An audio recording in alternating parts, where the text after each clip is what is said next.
Hi, guys. Welcome back to RT Shed Tea, where respiratory therapists live out loud with me, your host, Linda Fry, the asthma lady. Yes. Welcome, everyone. Welcome to anyone new. And I am very excited because I have another amazing guest co host. Hi, Shashika. Yes. So we're going to let Shashika take over the show. We're gonna read her bio and then we're just gonna get right into it with her.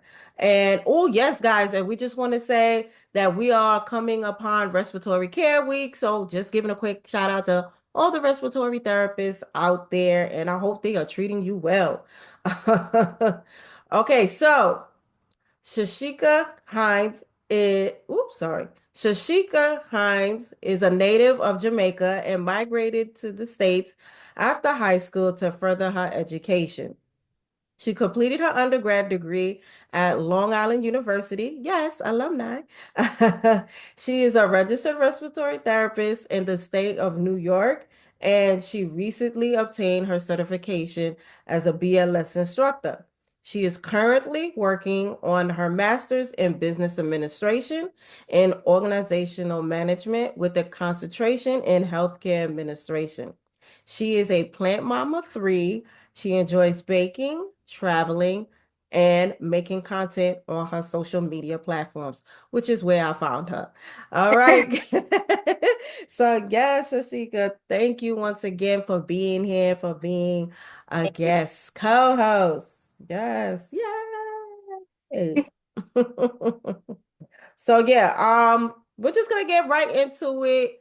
And basically just getting to understand someone like you who is out on social media and just being a proud respiratory therapist, and especially representing respiratory once again during respiratory care week. But let's start from the beginning, from you coming from Jamaica, coming to the States.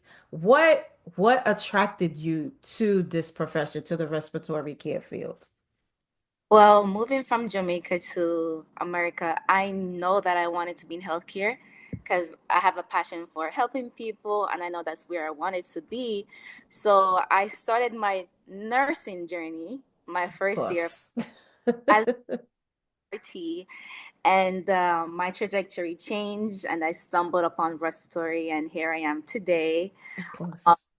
So it was not until when I started my clinical rotations I really understood what respiratory was about and how Mhm. vital part we play in the hospital. Then I began to say, yeah, maybe I like this, and then it won me over, and here I am today. Uh-huh. You just like everybody else. It's like I don't think out of everyone I have been interviewed, I don't think not one person said, "Oh yeah, I knew I wanted to be a respiratory therapist." A lot of us just kind of like stumbled upon it from nursing, pharmacy. I was in pharmacy school. Okay. So yeah, and then I fell. We all had to pivot in some shape or form. So okay. All right. So do you have any connection specifically to respiratory, or was it just that you knew you just wanted to be in the hospital? I didn't have a connection to respiratory. Actually, let me be completely honest with you. I had prerequisites for nursing, and Mm-hmm. I failed pharmacology, and Okay. So all prerequisites behind I me, can't and say that. of what to do with the prerequisites, and Okay. I seen that respiratory same. Mm-hmm. Prereqs. I'm like, you know what? I might as well just do Might respiratory. as well pivot. Mm-hmm. You making your money, ain't you? All right. Well, there you go. Okay, so that's good to know. And thank you for sharing that with me. And I think, oh, can you tell everybody when you started, like when you started the program and when you started as a respiratory therapist? Well, I started the program around 2014, Okay. graduated 17 from LIU. Um, I took like few months preparing for the exam. I was Mm-hmm. And it, do it fresh as you leave school because when you leave, sometimes you forget some things. Oh, yes. I That's feel good advice. that's kind of late. So that's why I started working late around 2018, 2019. That's when I Okay. full time as a RT. Okay. Okay. So you knew you graduated with Professor Johnson and them. He was still there. Oh no, well Johnson had Oh, retired. Yeah, okay. Okay. So you was there with Lisa. I was there with Lisa, but I did had my first semester with Johnson, and then he. Got you. Got you. Got you. Okay. Okay. Just, I'm senior, I'm seasoned. So like, tell you what year I left, But okay, so good. Okay. Thank you for sharing that with me. So how did you know you wanted to get into your master's in healthcare in health administration and going for your BLS and that whole stuff? Because I want to say you're still relatively newish in respiratory. And but what I like about what I'm seeing about you is that you are owning and taking control of your career. So how do you know when to make the transition or to do that next thing? Well, actually, for me, I think it's kind of late for me because I wanted to do my master's like a few, like 2 years ago, and I started, maybe not, maybe here and there. But I knew I wanted to go for. I'm an advocate for like furthering your education. Mm-hmm. So I've always known that I wanted to get my master's, but what I Okay. wanted to, I was so unsure. Um, Okay. research. I'm still in the process of researching because even though I'm in the program, I'm still unsure as to what I'm gonna do with it. Do But I'm trusting the process and hoping that something will pop out to me sooner and or later than later. And so I started this program in 2023. It's a 2-year program, online program, okay. and completely online, self. Okay. And so with me doing that, it's easier for me to manipulate work, going to work and doing this. And then for my BLS, I've always wanted to like be in like the education road. So Okay. a lot of Okay. people not only don't know how to react in an emergency situation, Mm-hmm. so being an instructor and teaching people how to do, basic life support procedures will save a lot of lives along the way. Okay. Okay. So you're saying a few things and I like I said, I could tell you're still on your journey and trying to figure out where you want to go. But I do see a bright future ahead for you because at least you're curious. I could tell, like you're not just sitting and waiting for something to happen. You're making it happen. And you're willing, and you already said you're a lifelong learner. Like you advocate for higher education, and it doesn't necessarily mean you have to go back to school. It just means you just have to, enjoy learning and not being afraid to continue to do it. So yeah, I think girl, once you find a mentor and all that, you'll find your way. You'll be fine. And okay, so you answered another question because I was gonna ask you, how do you how do you balance between work, school, and you also on social media, you're creating content. So how do you sprinkle in like the fun time and creating and yeah, just being passionate about that stuff? How does that work in your schedule? It's difficult, but the way I look at it is that there are 24 hours within a day. Um, 12 hours at work. So there you go, I 12 see. hours at work. Yeah. Other hours is either use doing content creating, assignments, or sleeping. Sleep is important. Yeah. So um, so call me crazy, but not only do I have a full-time job, but I also have a part-time job. I'm on my master's program. Hmm. So basically, I find time like after work mostly for to complete my assignments and Uh-huh. do my content creating, and most of this happens like after work when I'm home, when I'm in my quiet place, and I'm like, maybe I could do something for a few hours before I go to bed. So that's Oh. where the activities happen after work. I'm just home creating and doing my assignments, just trying to spread out my time.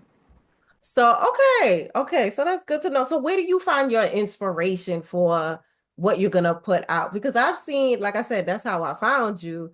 Your stuff is mainly is funny, but I like the fact that you are, you're getting the eyeballs on what the profession looks like, and knowing that it's a thriving career. Because you, even though you're being funny, you still put in the eyes where it needs to be. So how do you what inspires you to keep doing it and to get the ideas? Right. So most of the ideas come from just my experiences and whatever I go through.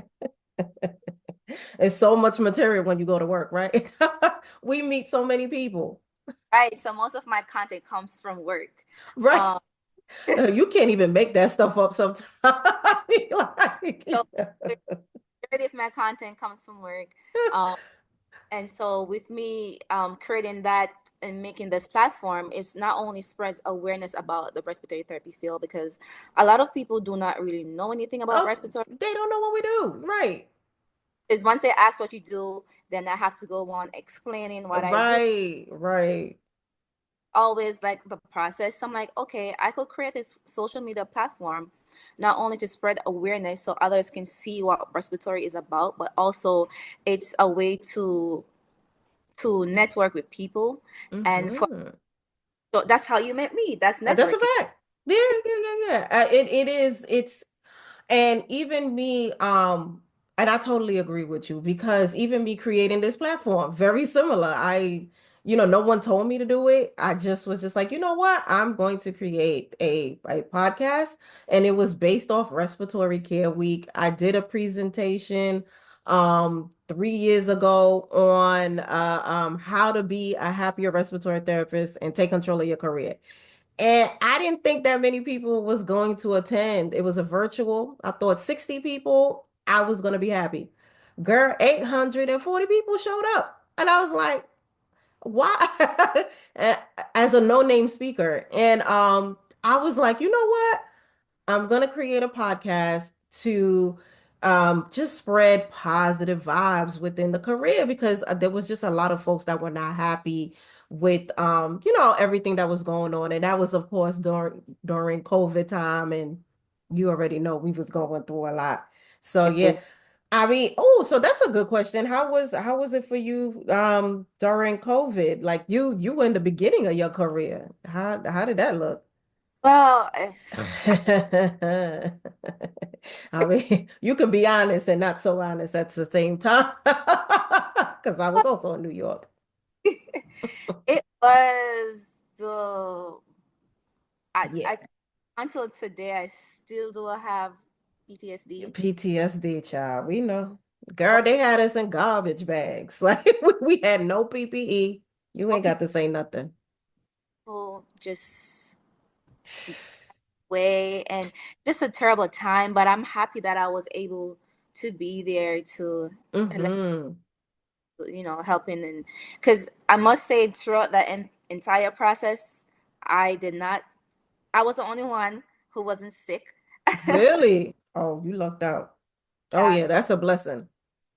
it was definitely a blessing, but I would never So want to so you picked up all the shifts. go to agency. So I was full-time agency, full-time art, regular RT. Oh, so you never saw home. There's no way. There's no way. Oh man, I know. Girl, I don't even want to tell you. I was pregnant. I had to tell the agency. Yeah, because I have PTSD as well. I think we all do. Especially anyway, that's but yes, good to know and yes, thank you so much for sharing that. So what advice would you give to other RTs that are because you're not, I don't want to say you're not an early career respiratory therapist because you're a little further than that. But just like what advice would you give to another RT that's trying to figure out their career and also wants to get into like content creation and connecting with others? What would you say? I'll say just do your research. Do your research, see what strikes, what's out there, what you're interested in, and go for it. If you want to do content creating, do it. Do content creating. When I created that platform, I met so many people. I had no idea I'll be here today speaking with the so you never know, many doors will be open for you. So if that's what you want to do, go ahead, do it. There's a lot of us out there, but there's a lot of space for everyone. So you can go Yes. you want to do, make your content. There's someone who's gonna wanna learn more about respiratory every day. And the more you research, the more you want to educate yourself, the more you spread awareness of the career and just continue growing and be strong in your career. Yes, yes, I totally agree. I think, and you let me know if you feel any of that. I never had that issue, but you hit it on the nose. I feel like there's space for everybody. So when people reach out to me and they be like, "Hey, listen, I want to start my own podcast. I want to start my own," I'm like, "Go for it." I always say that. I don't like stop anybody or whatever.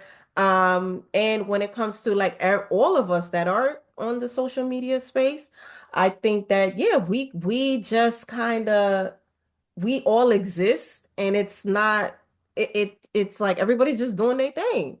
And it's Exactly. good. And it's just good to collaborate, meet each other in person. I love so hopefully one day I get to meet you in person because I love when I meet people virtually but get to really connect with them like through a conference or something. I'll be like, oh, it's Sashika. Okay, dose of RT. Like I can shout you out like that and really feel like I know you like that. So yeah, that is the blessing. Just making sure that so okay, when it comes to okay, we already spoke about the BLS for the okay, well, you know what? This coming week is Respiratory Care Week. So what message would you give to anybody that work with respiratory therapists or anybody that's curious about this field? What would you tell them this time Respiratory Care Week is about? For me personally, Respiratory Care Week is about just recognizing the fact that we are part of the healthcare team. As I said before, a lot of people don't really know about us. So this is a time to spread awareness about the field, not only uplifting our career, but so that others in the community could know, like, look, if there's not only doctors, there's not only nursing, there's not only physical therapy, but there's respiratory therapy. There's so many other things that you can do to during Mhm. the many hospitals celebrate around the last week of October for Respiratory Care Week. It's a lot of Mhm. people acknowledge their therapists by either giving them gifts or breakfast. Some don't, but Yeah. Well, we I guess we'll take what we get. so it's just to let people to know that hey, we exist, we're here. We're Right. and we're Right.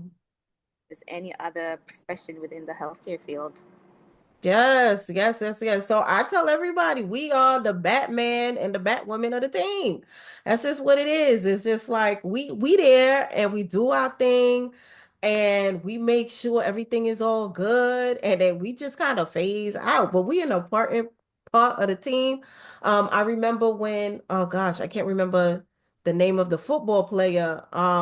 When he had that heart attack, the young football player and they were like, it was the RTs out there doing CPR on him in real time in front of all those people, national cameras doing That, CPR on this 20-something-year-old. And I'm like, can you imagine? I never even thought about that. We on the football right? stadium. That's crazy. Never Never thought. even thought about that. Yeah. So, I love showcasing things like that about our career. So, when that story came out, I blasted it all through my social media, and it got a lot of eyeballs because understanding that once you can't breathe, it's a problem, and you gonna end up seeing one of us. So, okay, that is a priority in It's, life. it's Yes. scary if you So, can't. But don't worry, right. you. So yes, Jessica, thank you so much for being with us. Just this is your time to plug away. Let us know, what are you doing? Where can we find you? Are you doing anything new? What's going on? What does the future hold for you? Well, the future holds a lot, but I'm still on the journey, Mhm. trying to figure it Yes. out. There's a lot going on right now, so I just have to figure it out eventually. Um, Mhm. Find me on my social media handle as Daily Dose of RT. That's my respiratory page. Okay. Um, I'm and gonna put that in the description too, by the way. right, Hmm. so I'm still on a journey, and wherever it takes me, I'm not sure yet, but I'm gonna get there. Yes. And this is some unsolicited advice coming from me. You can also in the future, I don't know if you're gonna go this year, but you can also try networking with at the AARC events where you can meet other RTs that are doing a bunch of different stuff too. So those of us that have degrees in other things in additional to RT, so you can kind of see like what that looks like, you Okay. know. So yeah. So consider it. You don't have to do it this year, but I recommend to folks to at least go to at least one industry conference. So Okay. whatever the career is, if you can go to at least one, it's good because that's when you really meet people and you get to pick their brain and could potentially meet a mentor and all that stuff. So, I think that, mm-hmm. I think so. Yeah. Mm-hmm. Okay, well, Shashika, any last words? Anything you want to tell the listeners? Um, just make sure you have a good work-life balance, because you don't want to be burned out by the end of the day. I know I'm doing a lot. It sounds crazy, but I do find time in between for leisure and pleasure activities. So while you're Mhm. taking care of the sick, just make sure you take care of yourself because Mhm. yourself, you can't take care of others. So always make time for yourself and do your research, spread the word about respiratory therapy, and if you want to do content creating, if you want to further your education, go for it. Yes, ma'am. You heard it, everyone. All right. Yes, Shashika, thank you so much for being here with us. Well, Thank you so much. You dropped some gems and your presence is just lovely. So I love it. Yes, guys, thank you so much for being here with us, and we appreciate you. Know that we are on most podcast platforms on Wednesdays and we are on YouTube on Thursdays, and we are growing together. Thank you so much. Remember, guys, to invest in yourself and to only compete with yesterday's version of you. I'll see you next time. Oh, happy Respiratory Care Week coming up. Bye.